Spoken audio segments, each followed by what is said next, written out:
Okay, example 2. So number 2 says, what's the angle relationship between angle LOM and MON? And looking at our CFS, the first thing you need to do is always look at what are the angles they're talking about. Obviously, it's 2 angles, so it's the only 2 angles we have.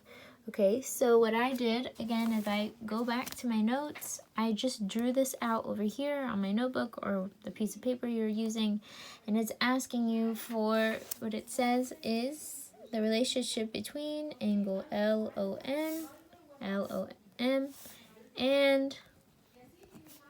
angle, MON. Okay, now, what is the relationship between them? This should be super easy. Anytime you see this box right here, that means that is a right angle, which means that these are complementary. Complementary angles always form a right angle because they form 90 degrees. So we're going to write down here, complementary. Okay, now... Okay, so hey, you're yelling in mine too. Everybody's. Anyways. Okay.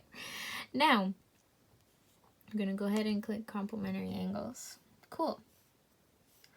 So, next, it says, knowing the angle relationship, find the measure of angle LOM and MON. So here we go again. We're going to really focus on this equation situation here. I'm going to cross this out. Okay, so what this question says is, okay, well, now knowing what we know, we have to figure out what is 6x and what is 4x. What is the actual measurement of LOM and MON? Now, what is it that we know?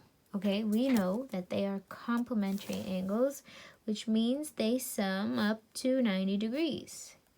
Now remember that if they sum up to 90 degrees, that is addition. We are adding the 2 angles together. So for part B, what you would do is, okay, we know that this is 6x. Oh, sorry, no, my bad. We know that angle LOM plus, because it's their sum, MON equals 90 degrees because they're complementary. That's why knowing what type of relationship they are is so important to getting this entire problem right. Now, angle LOM is 6x.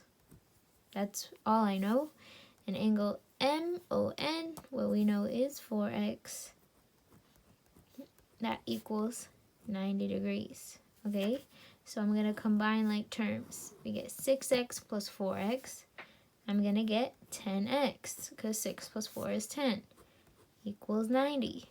Now some of you might already realize the answer because what times 10 gives me 90? That would be 9. But anyways, we're going to divide by 10 on both sides. And I get 1x because 10 divided by 10 is 1 equals 90 divided by 10 is 9. Okay, cool. Now, on your line quiz, it says, what is the equation?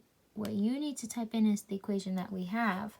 If I look back at my equation, it is 6x plus 4x equals 90, but we're combining like terms, and I'm going to write in 10x equals 90. That's what you need to write down for the quiz.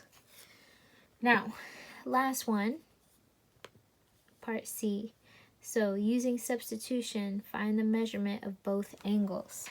So we know that x is 9, but we don't know still the measurement of both angles.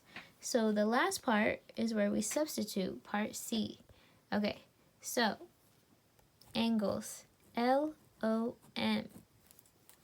So LOM equals 6x.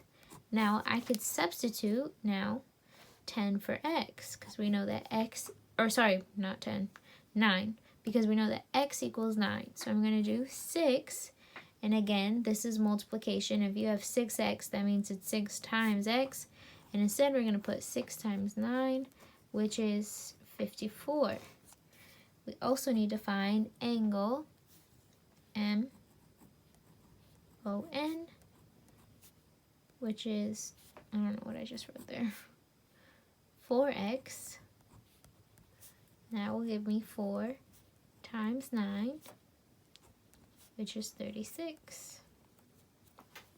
So here, if I go back, 6x we figured out was 54 degrees, and 4x we figured out was 36 degrees. Now, does this make sense? If I add 54 plus 36, that's going to give me 5 plus 3 is 8 plus 1, 90. Now, this does make sense because these are complementary angles. The measurement of the angle should add up to 90 degrees, which we checked it does. So now we're going to go ahead and just click the angle measurements. So 54 and 36. And then you're going to start independent practice. So I'm going to actually be posting videos on independent practice for question 1A to help you out if you need it.